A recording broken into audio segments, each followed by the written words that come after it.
때 보세요. 여기 보면 34절을 보세요. 34절에 이 누가가 이것을 어떻게 표현했나 보세요. 베드로가 지금 고넬료 집에서 입을 열어 가로되 내가 참으로 그러는 거야. 참으로 하나님은 사람의 외모를 취하지 아니하시고 각 나라 중 하나님을 경외하며 의를 행하는 사람은 하나님이 받으시는 줄 깨달았도다. 이런 말을. 이분이 지금까지 무슨 생각했다는 거예요? 복음은 유대인에게만 필요한 거지 이방인들은 로마 사람들은 그까지 자기네가 볼 때 이거 볼 때 시시하게 보는 사람들은 복음을 받는 걸로 나는 그렇게 생각 안 했다는 거예요. 네? 우리도 생각이 마찬가지예요. 우리 한국 사람들도 그런 부분들이 많아요. 뜨겁고 금식하고 뭐 박수치고 할렐루야 막 이거는 우리 민족만 하는 줄 알아요. 우리 민족만. 네. 그러다가 이제 뭐 딴 나라 아프리카 사람이니 이 사람들이 똑같이 우리처럼 하면 그 사람들도 해? 이런 사고방식이 과거에 한 10년 전까지도 우리도 많았어요. 그래요 안 그래요? 전사님 응? 우리와 조금만 특히 우리 민족은 이 단일 민족이기 때문에 이런 사상이 굉장히 짙어요. 네. 이렇게 이제 이분이 그런 느낌을 가졌어요. 그런 느낌을 가졌어요. 네.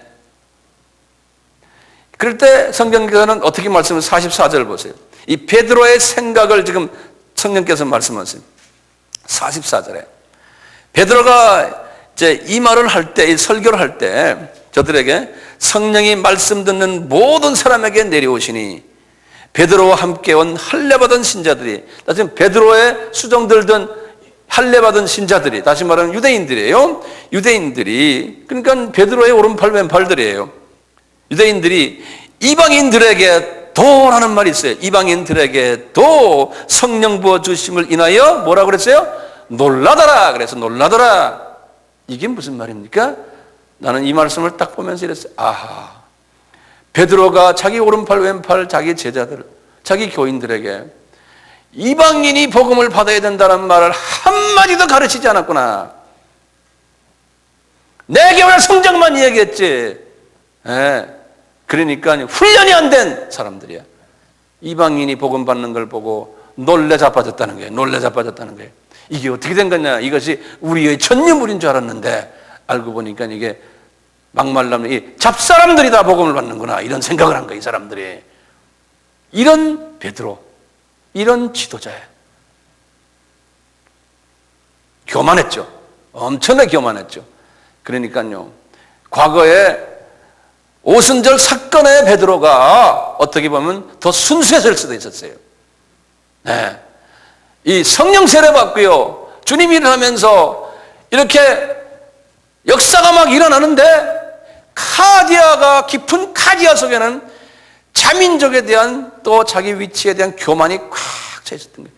그 교만이 있는데도 하나님이 그 교만을 가지고 하나님이 역사들은 일으켰어요. 그렇지만 밑에 깔려있는 심중은 교만이 꽉, 민족적인 교만, 어떤 때는 교단적인 교만, 교회적인 교만, 학벌이니 뭐니 이런 교만이 꽉, 이분도 그게 있었어요.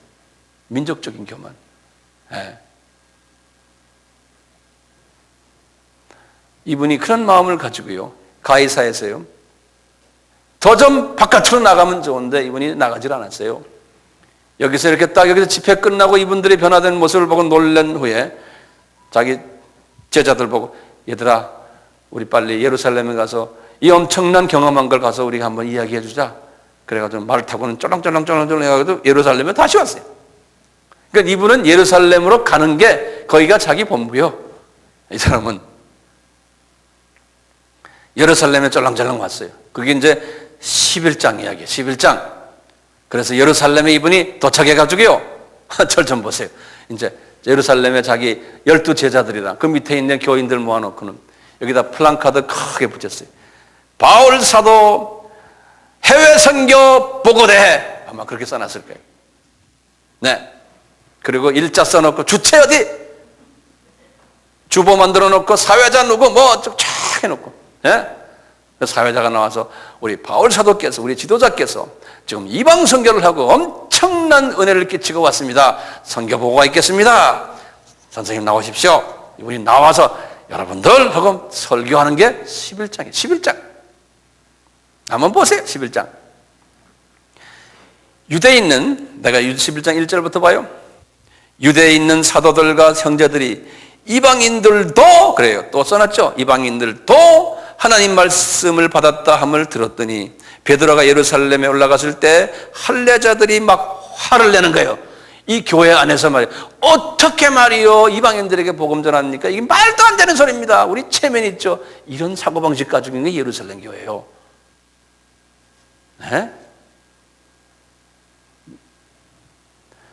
그러면서 가로되 내가 무할례자 집에 들어가서 고넬료 집에 들어가서 함께 먹고 베드로가 저에게 이를, 그러니까 베드로가 여보시오 내가 안 그래도 여러분들 그렇게 화날 줄 알았어. 내가 좀 설명 좀 해줄게. 그러는 거예요. 내가 이게 어떻게 돼서 이렇게 됐는지. 에?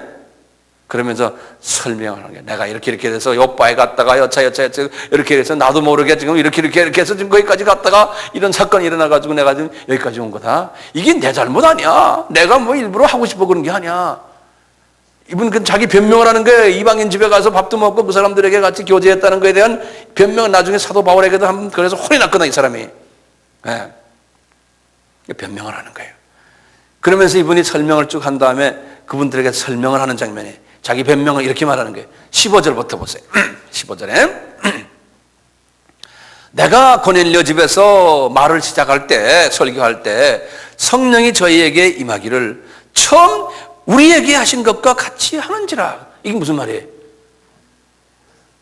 처음 우리에게 한 건 뭡니까? 오순절 다락방 사건이에요. 에? 그런 스타일의 성령의 역사하심이 있었다는 거예요. 내가 고넬료 집에 가서 하는데, 예, 이 사람들 지금 듣고 있는 거예요.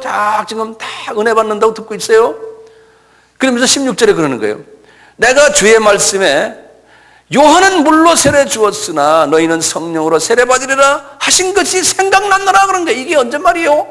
1장 5절 말씀이요. 1장 5절에 뭐라고 그랬어요? 예루살렘 떠나지 말고 기다려라.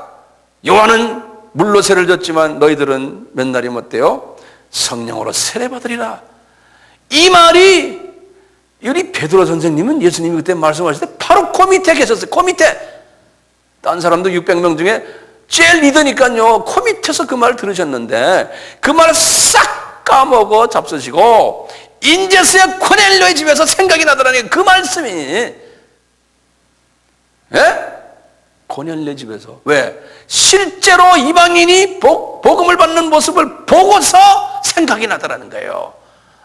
그리고 거기에서 성령 세례가 다시 일어나는 걸 보고는 주님의 말씀이 이제 생각나는구나. 내가 그동안의 생각이 이게 좁은 생각이었구나. 이 베드로의 사고방식이. 네. 지금 베드로의 사고방식을 가진 우리 하나님의 종들이 엄청나게 많아요. 어느 나라랑 하나 똑같아요. 미국도 마찬가지예요.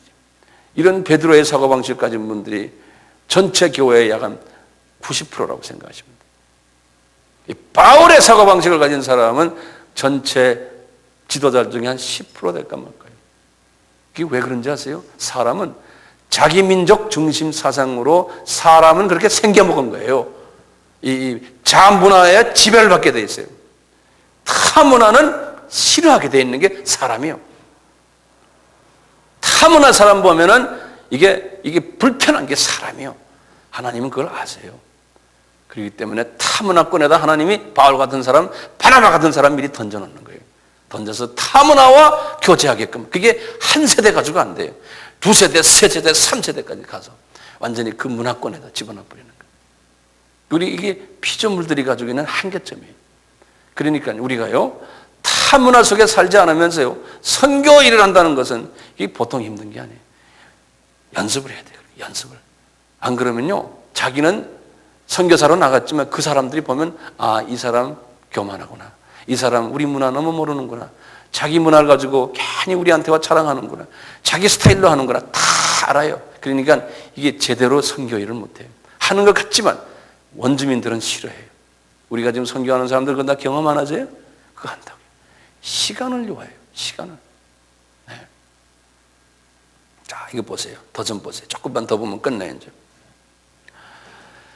이렇게 말씀하시니까 시계를 보지 마세요. 시계 보지 마세요. 네. 네. 시계 보지 마세요. 시계 보고 그러면 내가 이게 생각이 흐트러져 버려요. 시계 본다는 건 빨리 끝내라는 소리예요. 빨리 끝내라는 소리예요. 그러면 내가 이게 생각이 흐트러진다니까요. 네.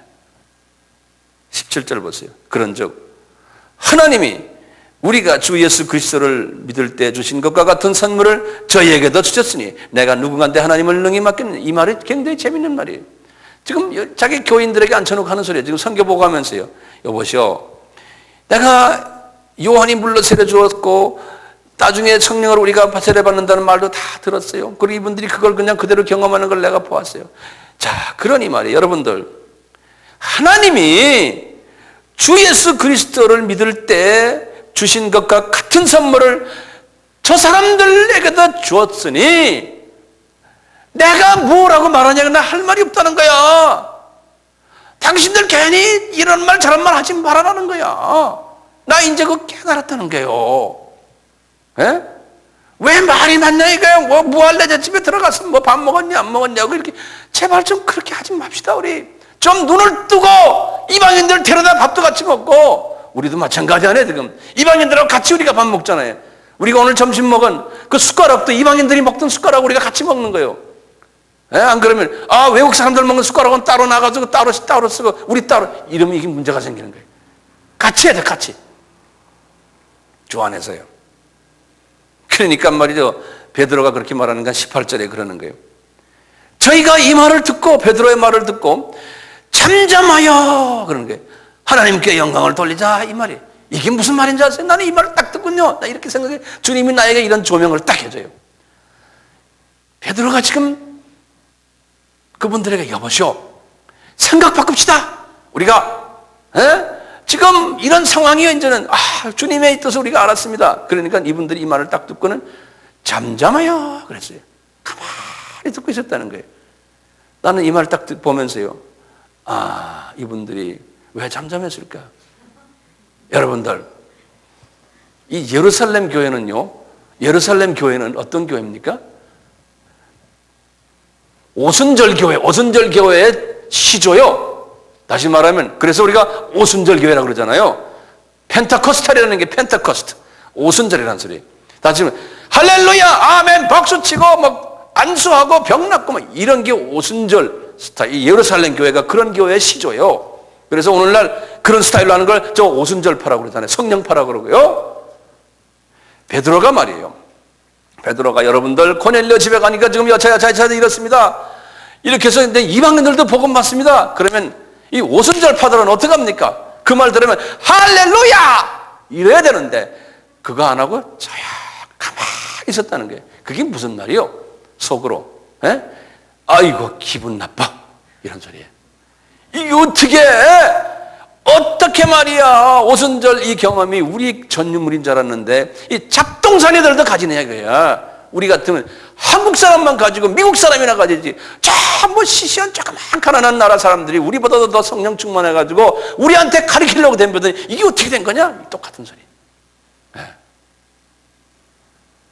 이 민족적인 자만심, 이게 우리에게 있거든요. 어느 민족이나 다 있어요. 그러니까요, 이 오순절파들이 말이요, 박수도 안 치고 조용히 있는 거요. 그런데 또 말은 제대로 떠네.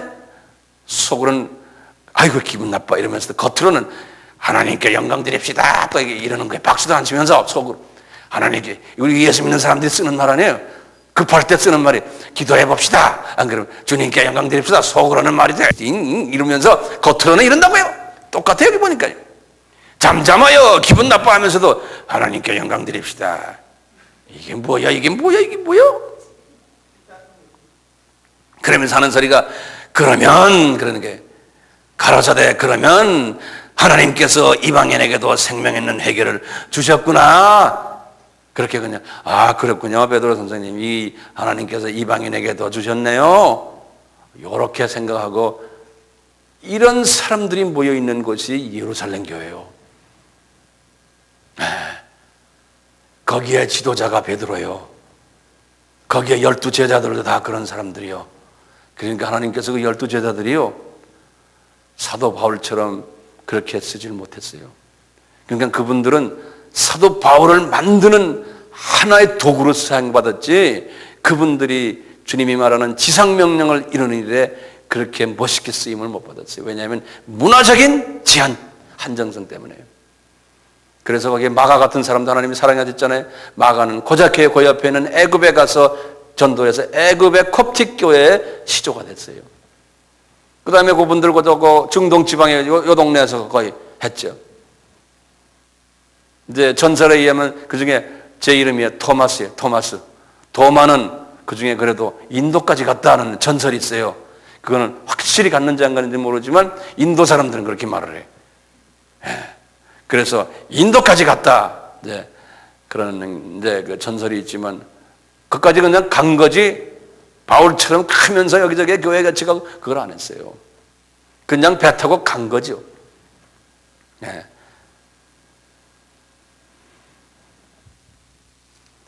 여러분들 지금 여기 사도행전 11장 18절이에요. 여기서 딱 끝났어요. 이 18절이 뭔지 아세요? 이 18절에서요 베드로의 이야기가 끝나는 장면이에요. 공식적으로. 그리고 19절부터가 아까 봤잖아요. 이 스데반의 일로 인한 혼란에서 지금 안디옥 교회 이야기, 바울이 등장하는 장면이 19절부터예요. 잠깐 12장에 가서 베드로의 이야기 잠깐 나오지만요, 그걸로 끝나요. 그때부터 이제 바울이 등장하는 장면. 그러니까 여기 이제 이 사도행전은 요 11장 18절이 분수령이에요. 베드로의 장면이 여기서 끝나고 그 다음부터는 19절부터는 쫙 그냥 계속해서 바울 이야기.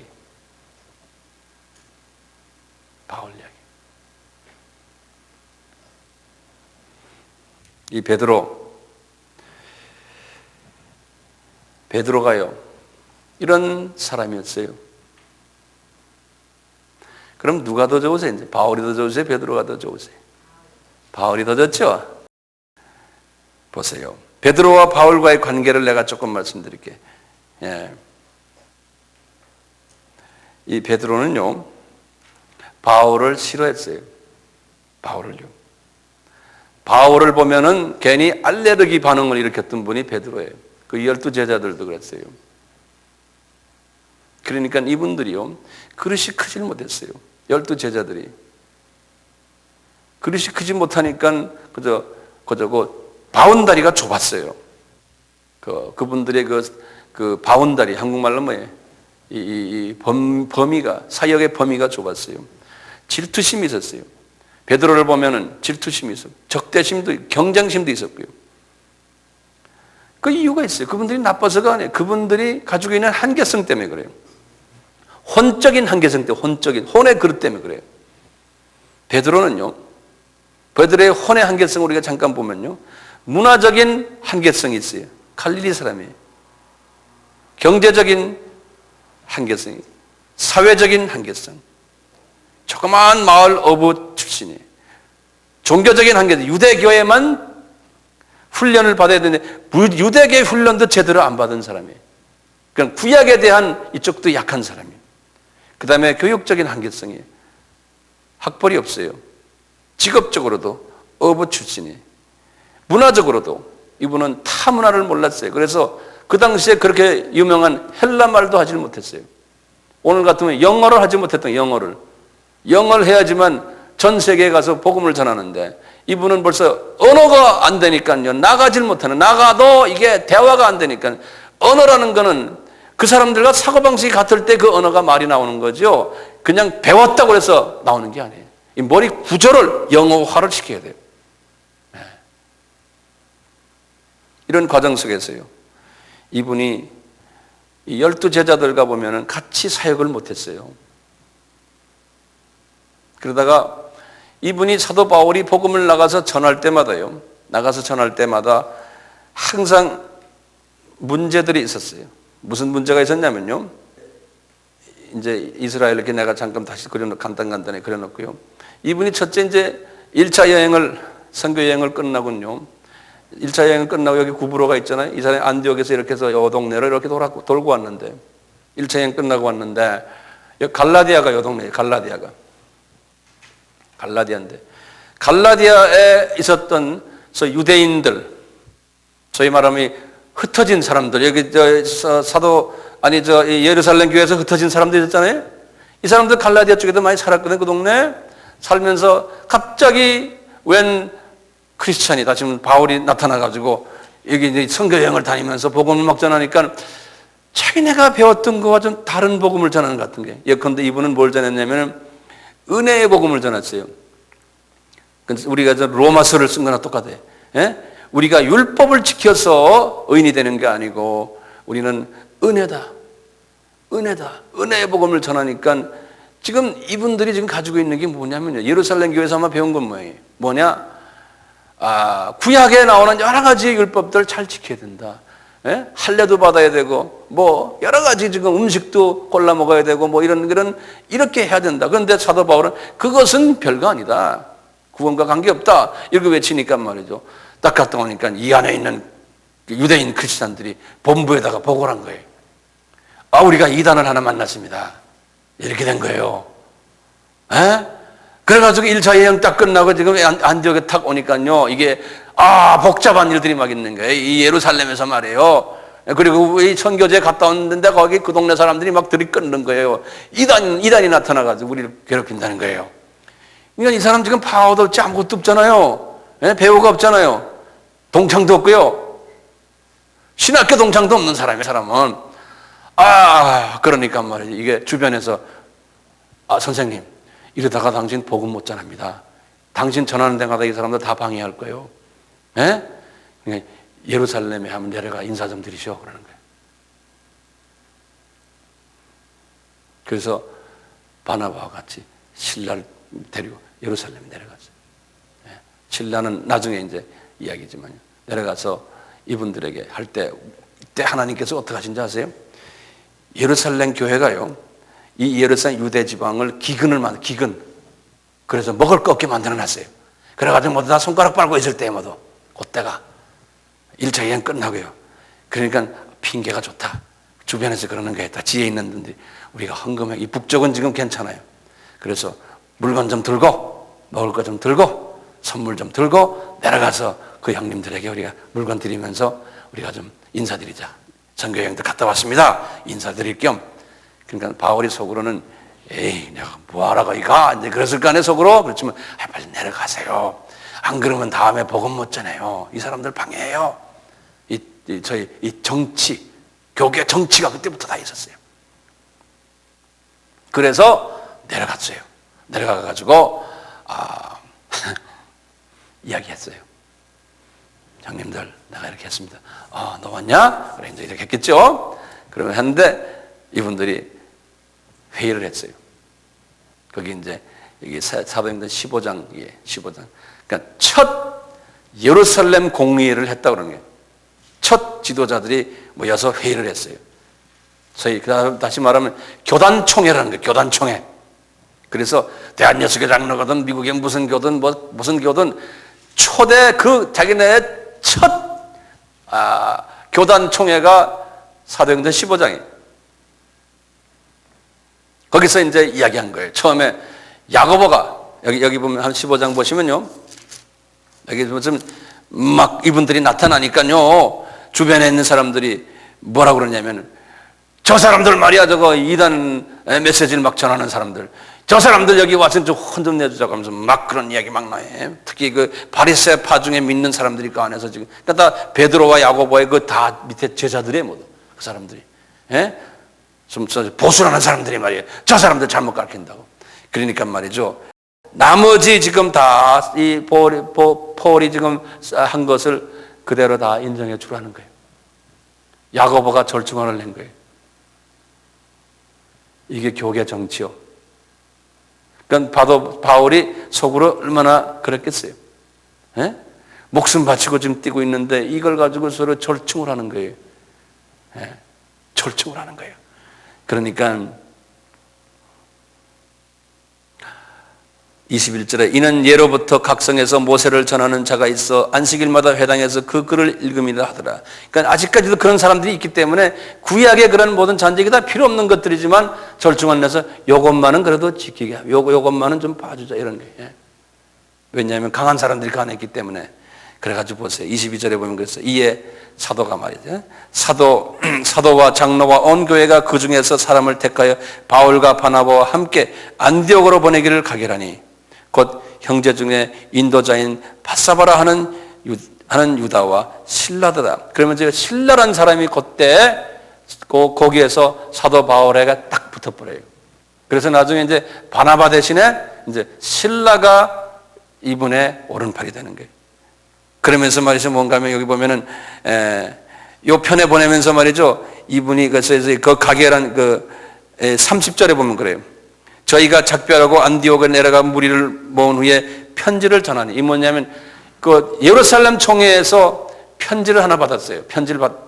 그래서 이런 조건 하에서 이런 식으로 복음 전하는 게 된다. 그러니까 다시 말하면 우리 사도 바울이요. 증을 하나 받은 거예요. 본부에서. 나 이단이 아니다 라는 증을 하나 받은 거예요. 네. 그래가지고 바울이 이제 복음을 전하. 그래가지고는 이제 2차 여행 떠나는 장면이 16장에. 안 그래도 여러 가지로 또 이렇게 걸고 저렇게 걸고 이렇게 사도 바울이 상당히 괴로움을 당했어요. 이분들에게서. 이 정치 게임에 이분은 정치를 하는 사람이 아니에요. 그냥 눈만 뜨면 복음 전하는 일에 정신이 빠진 사람이지 이 교계 정치에 인볼브를 안 했어요. 이 사람이. 그러니까 하나님께서 이 바깥으로 자꾸 내놓는 거예요. 네. 그 어느 나라나네요. 이 두 그룹이 있어요. 그런데 바울 같은 스타일의 그룹이 있고 베드로 스타일의 그룹들이 있어요. 이건 하나님이 허락한 그룹 같아요. 내가 볼 때는 그래서 갈라디아서 2장을 좀 보시면 바울이 이 갈라디아 교회 아까 갈라디아 사람들이 그랬다고 그랬잖아요. 그래서 이것 때문에 바울이 어려웠다고 그러잖아요. 그 갈라디아 사람들에게 바울이 편지 쓴 내용. 이게 이제 요 회의가 끝난 다음에 예루살렘 회의가 끝나고 그와 전후를 해서 갈라디아에게 편지 쓴 거예요. 편지 쓴 게 갈라디아. 사도 바울의 첫 편지가 갈라디아 편지예요. 어떤 사람들은 그렇지 않다라고 보는 사람이 있지만요. 자, 이 보세요. 갈라디아예요. 이 장을 보세요. 이걸 보시면 여러분들이 바울과 베드로의 관계를 우리가 볼 수 있어요. 14년 이후에 내가 이게 갈라디아 교인들에게 지금 자기와 12 제자들과의 관계를 이야기하는 거예요. 한번 보세요. 14년 후에 내가 바나바와 함께 디도를 데리고 다시 예루살렘에 올라갔노니 계시를 인하여 올라간 내가 이방 가운데 전하는 복음을 저에게 제출하되 유명한 자들에게 사사로이 한 유명한 자들이라고 말하는 거예요. 요거 동그라미 이게 뭐냐면 영어로 말하면 시니컬한 이게 소위 유명하다는 사람들에게 그러니까 누굽니까? 12 제자들이에요. 12 제자들에게 내가 복음 전한 내용을 제출했다는 거예요. 유명한 자들에게 내가 사사로이 한 것, 개인적으로 가서 한 것은 내가 다름질하는 것이나 다름질한 것이 헛되지 않게 하려 함이라. 내 말 이해되세요? 방해 공작을 하기 때문에 이 사람들이 방해 공작을 하니까 가서 보고를 드렸다는 거예요. 예? 그러나 나와 함께 있는 헬라인 디도라도 억지로 할례를 받게 하니 왜냐하면 이분들은 디도가 헬라 사람이거든요. 이방 사람이에요. 그 사람 보고 헬라 사람이 기독교에 들어와서는 할례 받아야 된다고 보는 게 이제 그 사람들이 원칙 아니에요. 그러니까 뭐예요? 그러나 나와 함께 있는 헬라인 디도라도 억지로 할례를 받게 아니하였으니 이는 가만히 들어온 거짓 형제 까닭이라. 저희가 가만히 들어온 것을 그리스도 예수 안에서 우리의 가진 자유를 엿보고 우리를 종으로서 함이로되 우리가 일시라도 복동치 아니. 왜냐하면 주변에서 그러는 거예요. 저거 헬라 사람이 교회에 들어왔으니까 할례 받아야 된다. 그거 자꾸 따라가 하다 보면은 이게 비성서적이에요. 할 수 없이 저 사람들 하도 시끄러우니까 해주지만 이제는 안 하겠다는 거예요. 별소리 다 해도 우리 안 하겠다는 거예요. 이 사람은 지금 나는 복음적으로 하겠다는 거예요. 예? 예, 우리가 일시라도 복종치 않았으니 이는 복음의 진리로 너희 가운데 항상 그러니까 우리가 복음의 진리에 서있기 때문에 안 하겠다는 거예요. 그런데 자꾸 하라 하는 그룹들이 있다는 거예요. 특히 유명한 사람들도 이제 그런 식으로 이야기했던 모양이에요. 그래서 6절 보세요. 6절부터 보세요. 유명하다는 이들 중에 자꾸 이런 투가 이거 기분 나쁜 투죠? 예? 웃어요? 유명하다는 이들 중에 가로 열고 건 이거 뭐야? 이건 사도 바울의 자기 개인 의견이에요. 나머지 말들은 이게 성령님이 주시는 말이에요. 가로 열고 그랬어요. 본래 어떤 이든지 내게 상관이 없던, 그러니까 그 12사람들은 나하고 상관없다는 게 상관이 없으며 하나님은 사람의 외모를 취하지 아니하시니 가로 딱 닫아놨어요. 왜냐? 그 사람들은 외모로 보면은 대단한 사람들이라는 거예요. 그렇지만 가로 딱 닫아놓고 저 유명한 이들은 내게 더하여 준 것도 없고 헌금한 것도 없다는 거예요. 나를 도와준 일도 없고 대신 내 마음을 불편하게만 했다는 거예요. 도리어 내가 무헬라자에게 이방인들에게 복음 전함을 맡기를 베드로는 할례자에게 맡은 것 같이 베드로를 밑으로 내려다보는 거예요. 예보 베드로야, 나는 무헬라자들인 이방 사람들 전 세계 인구의 99.9%를 내가 맡고 있고 베드로야 당신은 유대인만 맡아라. 이게 사명이 다르다는 거예요.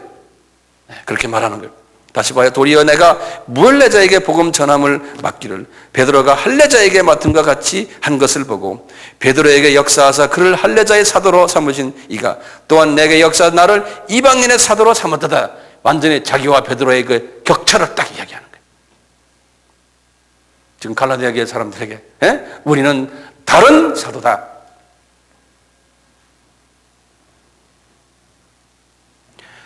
구절해 보세요. 또 내게 주신 은혜를 알므로 기둥같이 여기는 이분이 자꾸 이렇게 말을 그런 식으로 해요.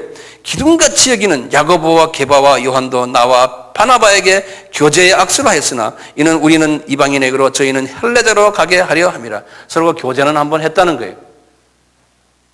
다만 우리에게 가난한 자들 생각하는 것을 부탁하였는 이를 도리어 본래 힘써 행하느라. 그 다음에 이제 베드로를 한번 혼을 내줬다는 이야기가 여기 나와요. 11절 보세요. 게바가 안디옥에 그러니까 게바가 지금 언제 게바가 베드로죠? 베드로가 안디옥에 한번 왔었다는 거예요. 예. 언젠가 하면 이분이 사도행전 12장 17절에 보면요. 한번 저거 잠깐 보세요. 이제 요거는 여러분들 좀 보실 필요가 있어요. 아까 제가 말씀드렸죠.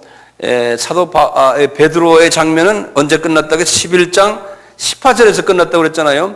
그리고 이제 쭉 나오다가 12장에 가다 잠깐 이 야고보가 순교하는 장면을 이야기하고요. 그 다음에 이 베드로가 감옥에 들어갔어요. 요 12장에서 베드로가요. 감옥에 들어가고 있는데 지금 마가의 다락방에서 12절에 보면 마가의 다락방에서 이분들이 막 베드로를 위해서 기도했어요. 기도했는데 기적적으로 지금 주의 사자가 그분을 감옥에서 뽑아낸 이야기예요.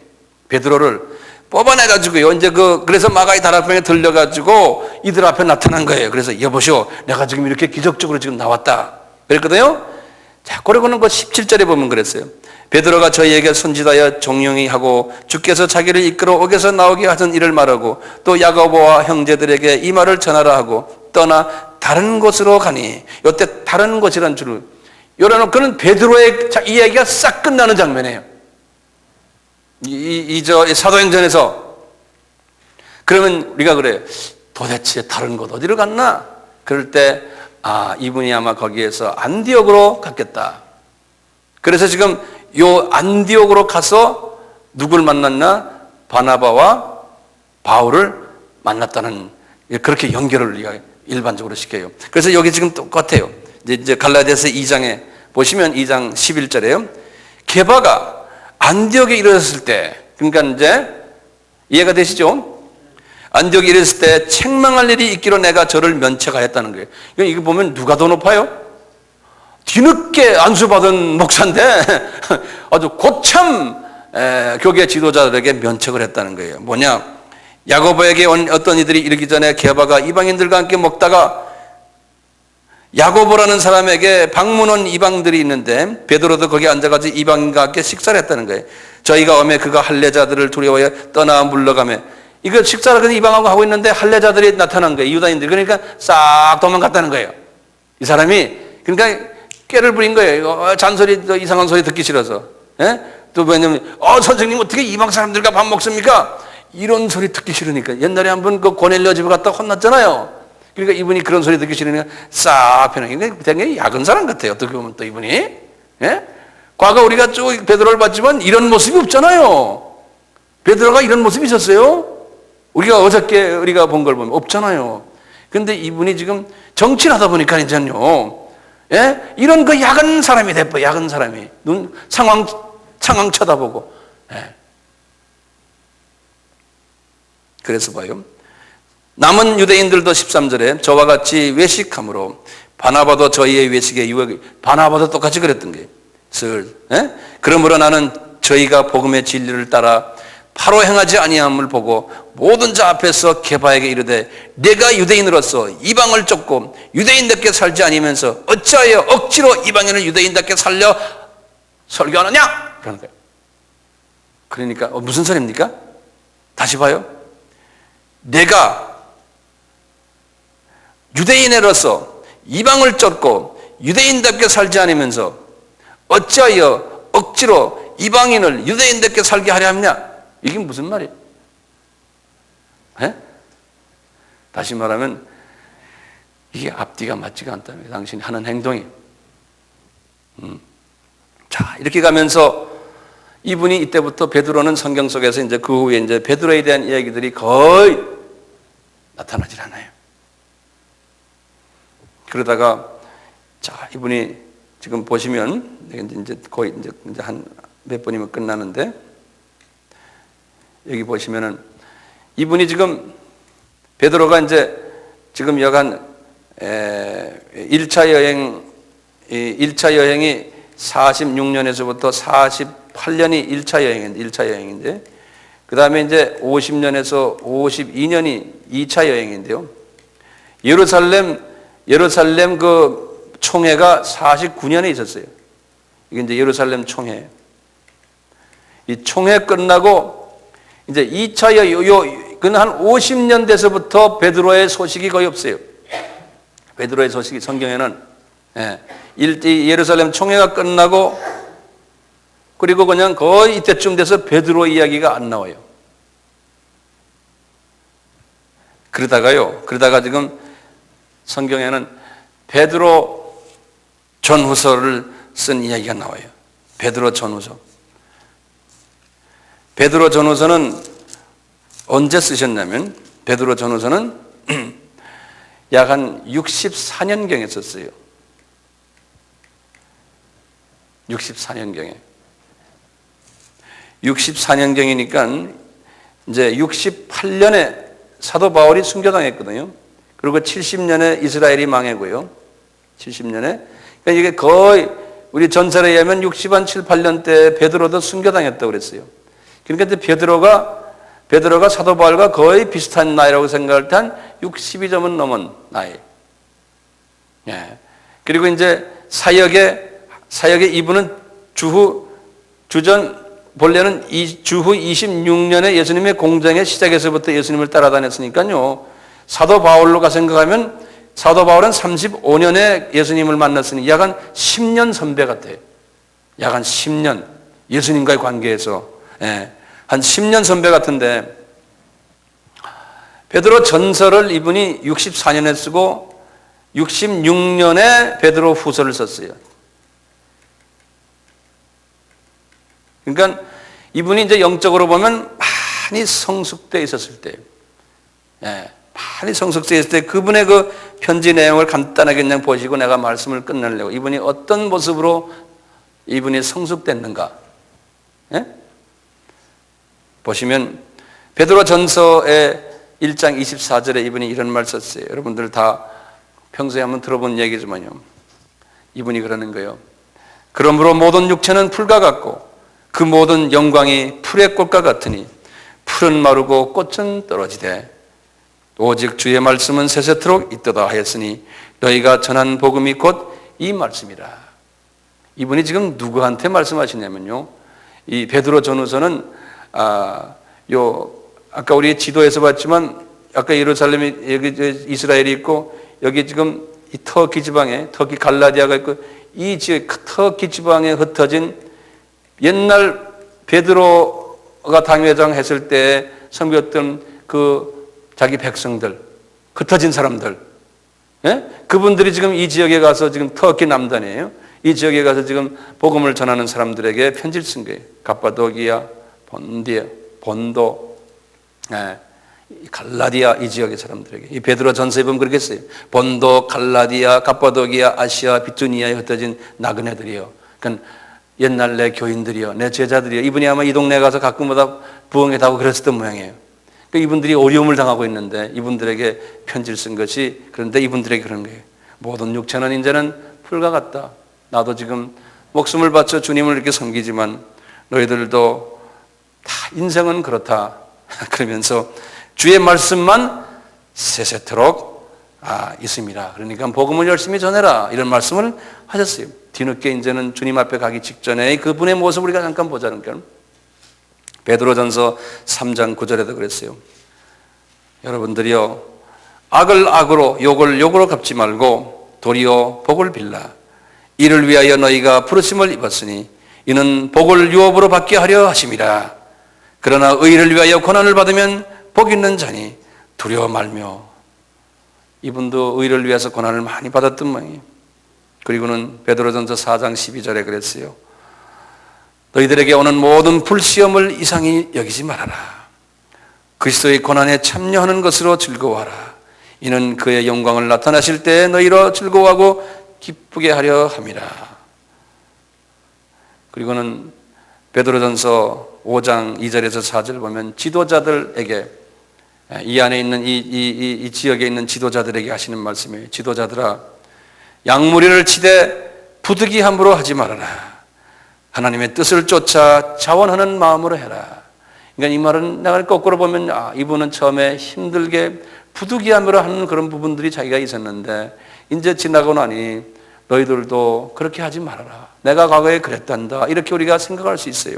그러면서 더러운 일을 쫓아서 하지 말아라. 즐거운 뜻으로 해라. 이분이 나도 옛날에 큰 교회 당회장 하면서 지도자가 되면서 나도 나의 일을 위해서 내가 많이 해서 바울 같은 사람을 사람으로 보지 않았단다. 하나님의 종은 종이지만 내가 좀 그분을 우습게 알았단다. 이런 내용들이 속으로 들어있어요. 자기를 회개하면서 내가 이제 주 안에서 겸손해지고 주 안에서 이제서야 주님의 뜻을 알았구나. 뒤늦게 깨달은 거예요. 이분은요. 왜 그래요? 이 혼의 그릇이 빨리빨리 깨달을 수 있는 그런 혼의 그릇이 아니에요. 이분이. 그리고 그릇이 바울하고는 차이가 있어요. 그리고 하시는 말씀이 주장하는 자세로 하지 말고 양무리에 오직 본이 되어라. 그러니까 이분은 스타일이 뭐냐? 주장하는 자세로 했던 사람이에요. 다시 말하면 소위 권위주의로 리더십을 했던 사람이에요. 이 사람이. 그러니까 왜냐? 되게 배우지 않거나 안 그러면 열등의식이 많은 사람은 권위주의로 하거든요. 자신 있는 사람은 권위주의로 안 해요. 자신 있는 사람들은. 독재자들이 왜 독재합니까? 자신이 없으니까 독재하는 거예요. 자기 자리 뺏길까 봐. 민주주의는 그게 아니잖아요. 자신이 있기 때문에 민주주의 하는 거거든요. 우리 똑같아요. 이 지도자들은. 이분도 이제 알기를 내가 그런 식으로 독재적인 그러한 방법으로 지도자 역할을 했는데 이제는 그러지 말고 양무리의 본이 되어라. 그리하면은 우리 주님이 나에게 말씀하신다. 영광의 면류관이 너희를 기다린다는 거예요. 그러니까 독재로 해서는 영광의 면류관이 없단다. 얘들아, 내 말 들어라. 내가 이제 너희들에게 이렇게 부탁하는 것은 내가 이제 주님을 꼭 조금 있으면 만난다는 거예요. 네. 이런 식으로 하면서 이 전후서를 쓰면서 자기가 이만큼 성숙해졌다는 거예요. 자, 그런데요. 이 베드로의 혼의 그릇에 한계점이 있어요. 이 베드로의 혼의 그릇에 한계점이 있어요. 뭐냐? 첫째는 이분이 바울과 차이점은요. 하늘의 그 비밀을요. 바울처럼 많이 담지를 못했어요. 그릇이 조그마니까. 그래서 그 하늘의 그 복잡한 그 하늘의 비밀을요. 다양성 있게 받을 만한 그릇이 아니었어요. 그래서 이분이 그것도 뒤늦게 베드로 전후서를 하나님이 그래도 사랑하시니까 주었어요. 그분에게. 주어서 이렇게 베드로 전후서도 아주 짧아요. 전서는 5장이고 후서는 3장이에요. 전부 8장의 편지를 줬는데 그것도 페이지로 따지면 10페이지에 딱 우리 한국 성경으로. 근데 그 안에 내용을 보면 복잡한 신학 이론이 그 안에 없어요. 그저 힘내라, 고통을 이겨라, 이렇게 살아라, 이런 거죠. 신학적인 교리적인 그러한 것이 그 안에 숨어 있질 않아요. 왜냐하면 하나님이 그분에게 줄 수는 없어요. 그렇지만 사랑하시니까 뒤늦게 어느 정도 그릇이 다 겸손해지니까 거기에다가 하나님의 말씀을 던져서 집어넣어줬어요. 그런데 이분이 그것도 본인이 직접 쓸 수 있는 실력이 아니에요. 그래서 옆에 있는 마가가 대필해 줬어요. 마가가 대필해 줬어요. 그렇지만 하나님이 이 아들을 상당히 사랑하세요. 그러니까 하나님이 이분은 이분대로 그 혼의 그릇이 그렇지만 그분을 통해서 하나님이 하실 일이 있기 때문에 그분을 하나님이 그렇게 불러다가 그렇게 쓰셨던 거예요. 그러니까 바울과 우리가 비교할 수는 없지만 하나님은 오늘날도 베드로 같은 하나님의 종이 계시고 바울 같은 하나님의 종이 있어요. 그러니까 이 두 그룹들이 대별하면 그런 거예요. 주 안에서 이게 잘 협조해서 주님의 이 복음을 전하면 얼마나 좋겠어요. 그런데 대부분의 경우에는요, 이 베드로 그룹들이 이 바울 그룹을 상당히 괴롭히는 것이, 성서에 보면 그렇게 했어요. 왜냐하면 열등의식이 있고 이 경쟁심이 있고 자기네가 못하는 걸 저 사람이 하니까 거기에 대한 그 열등의식이 일어나는 것을 우리가 이 베드로와 바울의 그 관계성을 통해서 볼 수가 있어요. 우리는 모두가 다 바울처럼 됐으면 얼마나 좋겠어요? 예? 바울이 될 만한 그릇을 가지고 있었어요. 그 혼의 그릇을 제가 나름대로 한 10가지 정도로 내가 이렇게 봤어요. 첫째는 문화적인 적응력이 있었어요, 이분은. 두 번째는 언어 구사력이 있었어요. 세 번째는 신학적인 바탕을 가지고 있었어요. 구약에 대한 모든 것을 다 가지고 있었어요. 거기다가 이성적, 논리적 그 통찰력을 가지고 있었어요. 철학을 공부하고 이 세상 학문도 많이 공부해서 이성적, 논리적 통찰력을 가지고 있어요.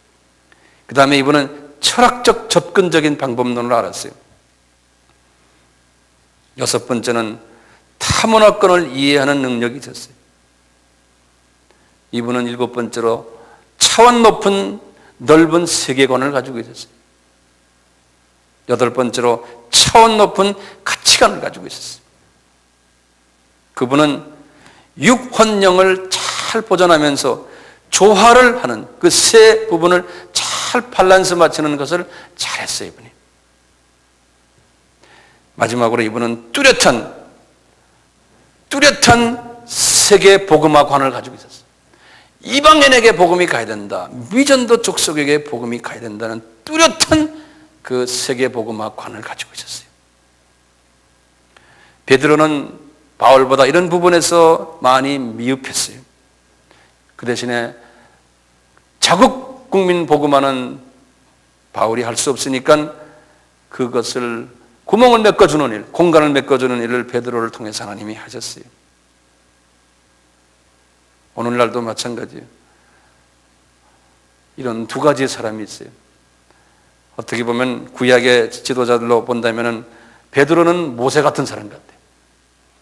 광야의 그리스도인들을 그냥 다스리는 지도자. 그렇다면 바울은 늦게 불림받은 여호수아 같아요. 모세의 제자지만 이분은 약속의 땅인 가나안 땅을 점령하면서 영적 전투를 했던, 그래서 이 가나안 땅을 복음화시킨, 다시 말해 이 가나안 땅은 이 세계의 한 지구 덩어리를 이야기하거든요. 그것을 복음화시킨 일을 여호수아를 통해서 하셨던 것을 우리가 볼 수가 있어요. 그래서 이제 오늘날에는 이렇게 베드로 같은 사람과 바울 같은 사람이 다 있는데 두 사람 다 하나님이 사랑하는 하나님의 사도들이에요. 혼이 그릇이 다를 뿐이에요. 이 두 분은 이렇게 사용받으면서 마지막에 베드로의 마지막 편지나 바울의 마지막 편지들을 이렇게 보면은 이분들이 많은 과정을 통해서 그 혼의 그릇이 쓴 뿌리들이 제거되는 것을 우리가 볼 수 있어요. 아까 우리 갈라디아서 2장을 봤지만 사도 바울의 사역의 초창기에 있던데 그분도 베드로나 또는 야고보나 그 12 제자들에 대한 쓴 뿌리가 있었어요. 그러니까 성경을 그런 식으로 성령님께서 쓰게 한 거예요. 쓴 뿌리를 나타낸 거예요. 그렇죠? 그게 실은 없어야 되는데 이 사람이. 그래서 그 쓴 뿌리를 성령님께서 청란하게 보여주는 거예요. 그래서 바울도 나중에 가서는, 마지막에 가서는 다 용서해주라, 다 이해해주라, 그냥 그리스도의 모습으로 이렇게 많이 성화된 모습을 볼 수 있어요. 그래서 우리들도 이제 주님을 섬기면서 나이가 들어가면 들어갈수록 우리의 혼의 모습이 점점 더 성화되어서 우리 주님의 모습으로 가는 것이 우리의 사명이고, 주님이 우리를 또 그렇게 만들 것이에요. 그렇게 돼서 우리가 이제 천국에 갈 때, 거의 예수님의 모습 가까이 돼서 간다면은 이것은 얼마나 좋은 일이에요. 그래서 우리가 이 혼을 깨끗하게 만드는 것이 성화고 주님을 닮아가는 길이고, 그렇게 됐을 때 우리가 하늘나라에 가서도 천국에서 유업을 많이 받는 주님의 복된 자들 되지 않을까라고 생각하면서 오늘의 말씀을 마치겠습니다. 아멘. 네, 감사합니다.